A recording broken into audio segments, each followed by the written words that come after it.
For more on the film industry and the coronavirus pandemic, we're joined now by Imani Cheers. She's an associate professor of digital storytelling at the George Washington University. So, Professor, how has the pandemic impacted the movie industry? Oh, well, thank you, first of all, for having me. I really appreciate the opportunity to share some thoughts. It's impacted dramatically. We have seen globally, of course, with the coronavirus pandemic, that essentially the movie industry was halted. It was completely paused, whether they be films that were in production, films that were in post-production, and even films that were ready to head straight to theaters. We saw a massive interruption that now China is actually one of the few places where the industry is coming back, and the Beijing International Film Festival is a perfect example. I want to ask you about Disney's Mulan. This has been a big story in recent weeks. It was a $200 million movie to make. It's been postponed, the debut in theaters for weeks and weeks and weeks. But now it's going to debut on Disney's streaming platform, Disney+. $30 on top of the monthly membership fee. What do you think of this strategy? I think it's a really big gamble. I mean, for one, depending on who you are, I mean, this was a major film when it was originally released. Of course, it was an animated film in the 1990s, and now, you know, we're looking at over 20 years of anticipation. And, you know, Disney has gone a long way to ensure that they are inclusive, from everything from set design to the actors and the voiceovers. Everything is very Chinese-centric, which is important to note. Disney sometimes, you know, historically has missed the mark on this, so it's really important that they've taken the steps to make this a very culturally relevant and intense film.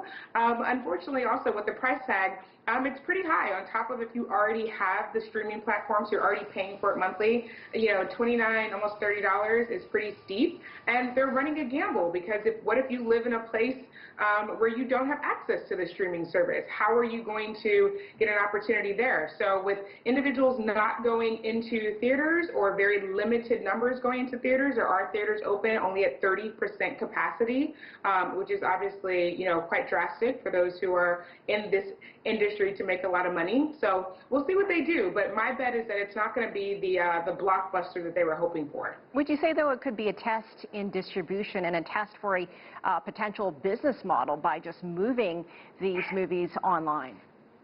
Absolutely. I mean, we've seen in the last couple of months that everything from a Disney Plus to a Fandango, they very much so intentionally said, okay, we know that we're not going to have these films that are going to be directly straight to cinema, so what we're going to do is we're going to bring them into the in-home cinema experience, and we're going to do possibly drive-ins, and we're going to look at other places.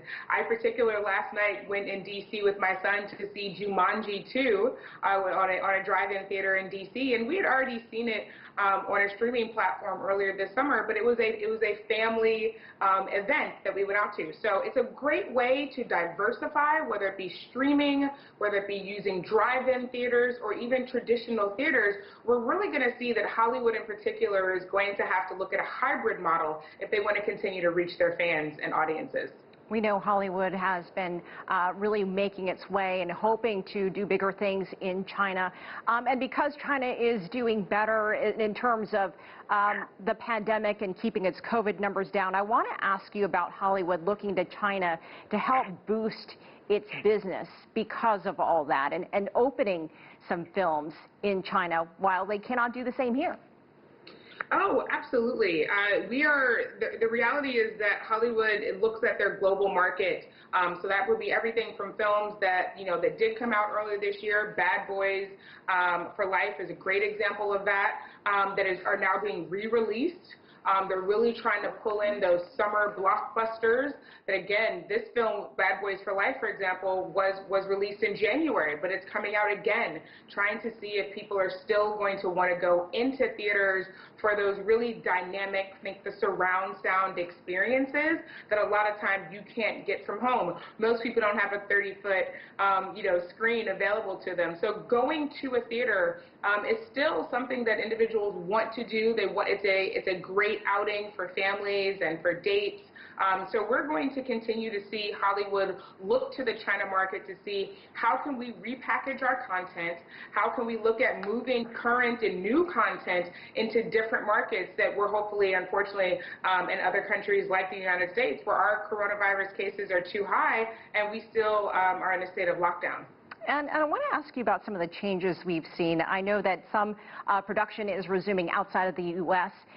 With what they call low-level shooting, and they're also trying to go into countries where the number of cases are lower.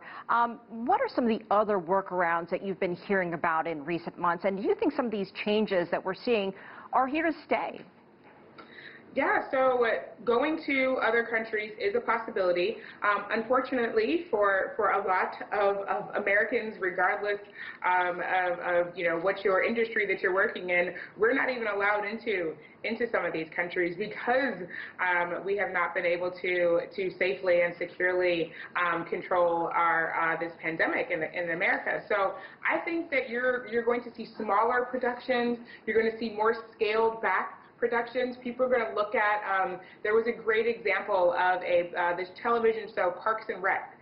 Earlier this summer, it had a completely all digital episode, and I think you're going to see some more of that innovation. There was another really great show that's on CBS, All Rise, but also for their season finale, they decided to do a completely virtual. Everyone was on Zoom.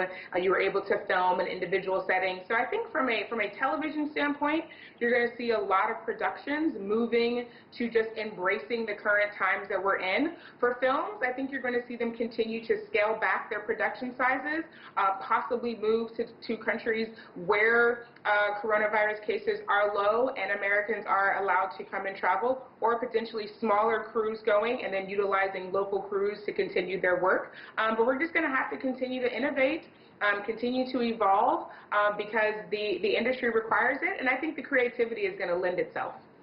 Professor Imani Cheers, thank you so much. As always, we appreciate your insight. Thank you for having me.